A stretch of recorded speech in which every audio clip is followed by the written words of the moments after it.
Membangun gedung pencakar langit jauh lebih mudah daripada membangun kepercayaan investor. Itulah tantangan terbesar Indonesia jika ingin menjadikan pusat finansial internasional PFII yang setara dengan Dubai dan Singapura. Jika Indonesia ingin menarik dana para crazy rich dunia, yang pertama kali harus diyakinkan bukanlah dompet mereka, bukanlah kantung mereka, melainkan kepercayaan mereka kepada ekonomi Indonesia, kepada masa depan Indonesia.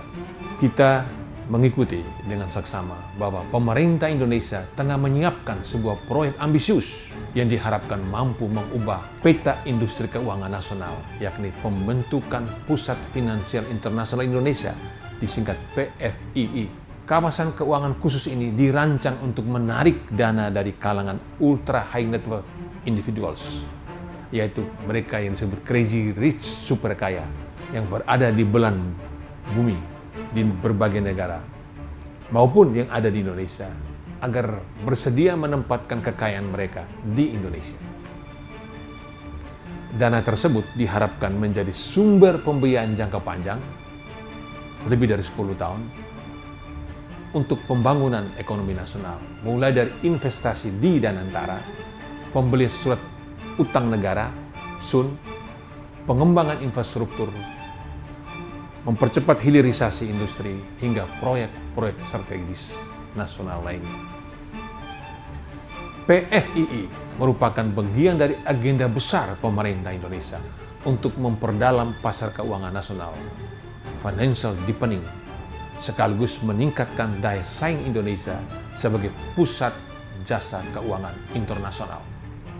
Selama ini, dana masyarakat, dana orang-orang Indonesia yang kaya maupun investor global masih banyak mengalir ke berbagai pusat keuangan dunia. Mengalir ke negara tetangga Singapura, mengalir ke Hong Kong, ke Swiss di Eropa sana, maupun di Dubai. Akibatnya, potensi dana investasi yang sangat besar belum sepenuhnya dapat dimanfaatkan untuk mendukung pertumbuhan ekonomi Indonesia. Nah, sekarang pemerintah Indonesia mau mencontoh suksesnya Dubai.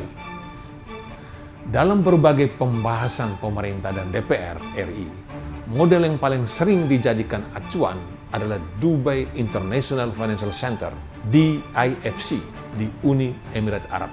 Nah, Dubai itu di Uni Emirat Arab. DIFC berhasil berkembang menjadi salah satu pusat keuangan internasional tersebar di Timur Tengah dengan aset triliun dolar Amerika yang dikelola oleh ribuan institusi keuangan global. Luar biasa nih. Dubai International Financial Center, DIFC, di Uni Emirat Arab itu telah berkembang menjadi salah satu pusat keuangan internasional terbesar di dunia dengan aset under management 700 miliar yang tersebar lebih dari 10.000 dana investasi. Kinerja operasional kawasan ini juga terus meningkat. Kita lihat Dubai berkembang ya, Uni Emirat Arab berkembang. Saat ini terdapat 8.844 perusahaan yang aktif, termasuk lebih dari 500 perusahaan pengelola aset dan kekayaan. Itu wealth and asset management, itu lembaga pengelolaan dana, serta lebih dari 1.200 family office yang melayani individu dan kekayaan yang sangat besar. Dari sisi keuangan, DIFC membukukan pendapatan 13 miliar mata uang setempat, atau dalam dolar Amerika 579 juta dolar, dan laba bersih 1,45 miliar mata uang setempat, atau sekitar 403 juta dolar Amerika. Selain menjadi pusat keuangan global, DIFC juga berkembang sebagai ekosistem inovasi, di mana perusahaan rintisan, startup di bidang kecerdasan buatan, AI, dan teknologi finansial, fintech, yang beroperasi di kawasan tersebut, Uni Emirat Arab telah berhasil menghimpun dana yang dalam kumulatif mencapai 4,5 miliar dolar. Sekarang mari kita lihat Singapura. negara tetangga. Singapura telah berkembang menjadi salah satu pusat pengelolaan kekayaan terbesar di dunia. Pada tahun 2025, total aset kelolaan atau aset under manajemen industri manajemen di Singapura mencapai 5,2 triliun dolar Amerika atau 6,7 triliun dolar Singapura. Nah, dana ini mencakup dana milik investor institusi maupun investor individu yang kaya dari berbagai negara di dunia. Pertumbuhan industri family office juga sangat pesat, dengan sekitar 1.500 sampai 1.650 family office yang mengelola aset lebih dari 1 triliun dolar. Posisi Singapura sebagai pusat keuangan regional diperkirakan akan semakin kuat seiring dengan meningkatnya arus relokasi kekayaan global. Dan relokasinya ke Singapura, negeri tetangga, bukan ke Jakarta. Laporan dari Boston Consulting Group memperkirakan sekitar 4,8 triliun dolar Amerika aset global berpindah ke 5 pusat keuangan utama dunia pada masa akan datang. Dengan Singapura, Hong Kong menjadi tujuan utama di kawasan Asia. Masih ada 3, mudah-mudahan Jakarta menjadi salah satunya. Nah, keberhasilan Singapura dan Dubai sebagai pusat keuangan internasional bertumpu pada kombinasi dari kepastian hukum, regulasi yang kompetitif, dan tata kelola yang kredibel. Nah, bukan semata-mata insentif pajak. Kedua negara menyediakan sistem hukum yang memberikan perlindungan kuat kepada para investor. Proses perizinan yang cepat melalui one-stop service, serta rezim pajak yang menarik dan konsisten.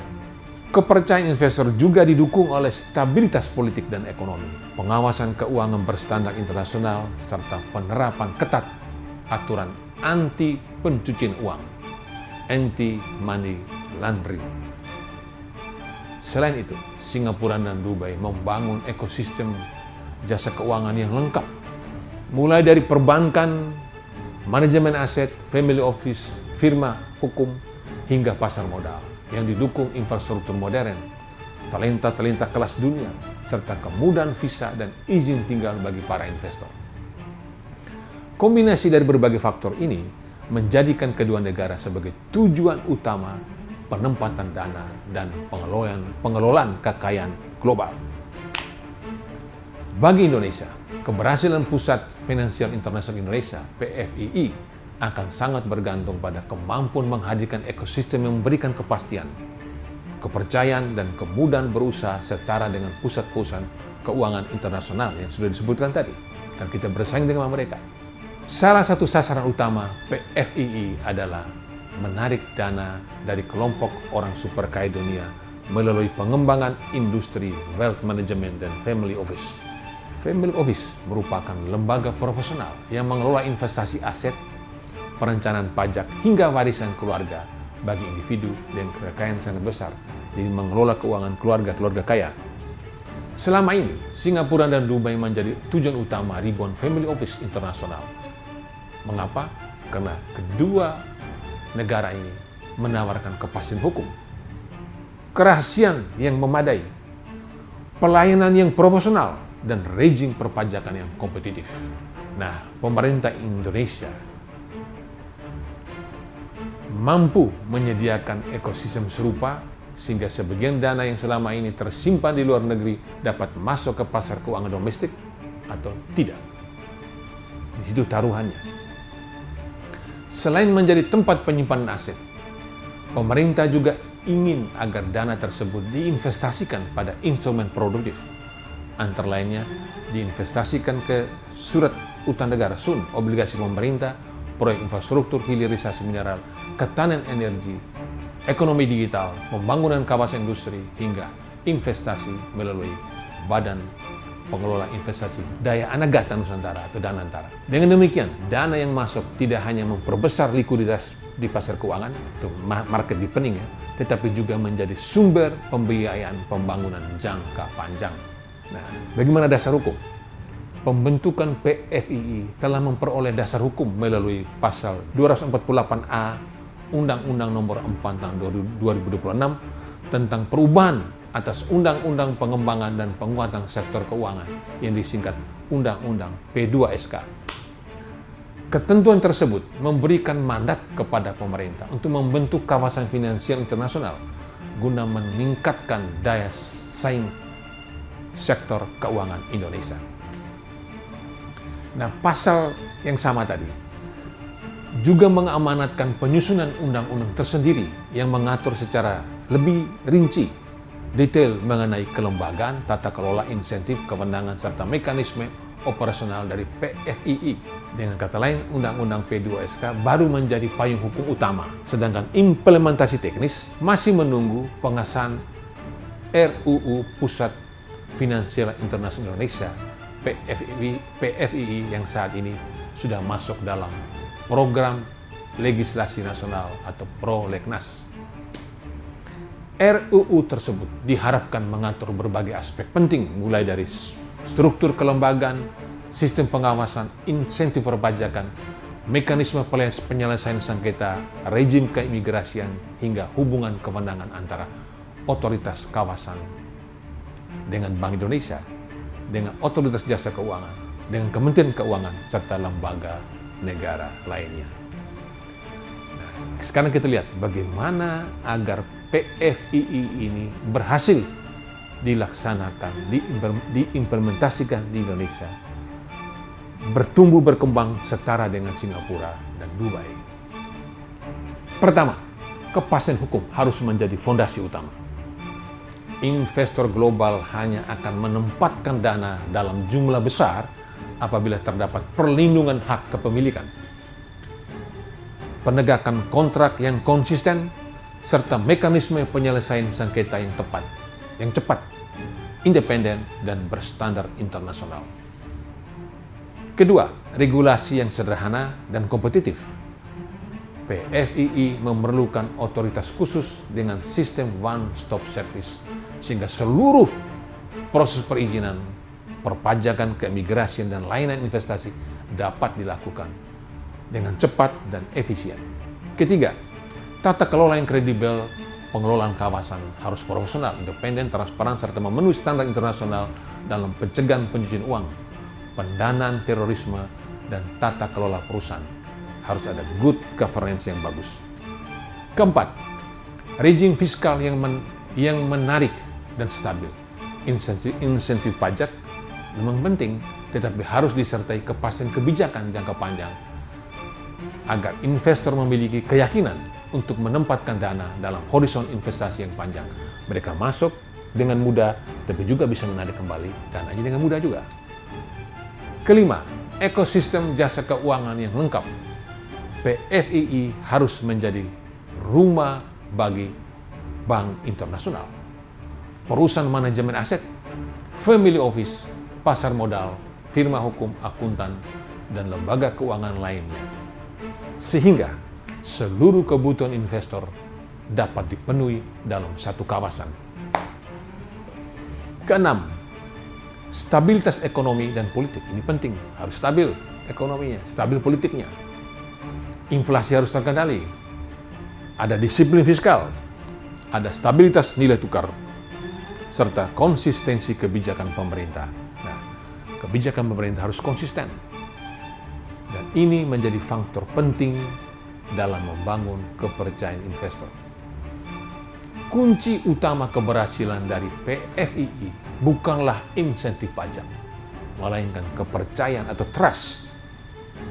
Jika Indonesia mampu menghadirkan kepastian hukum, tata kelola yang kredibel, regulasi yang kompetitif, dan stabilitas kebijakan, maka PFII memiliki peluang untuk berkembang dan menjadi pusat keuangan internasional yang mampu menarik dana global dan juga dana domestik sebagaimana yang sudah ditunjukkan oleh Singapura dan Dubai. Keberhasilan PFII tidak akan diukur dari megahnya kawasan yang dibangun, tetapi dari besarnya dana global yang bersedia menetap karena percaya pada kepastian hukum, percaya pada tata kelola, dan percaya pada kredibilitas Indonesia.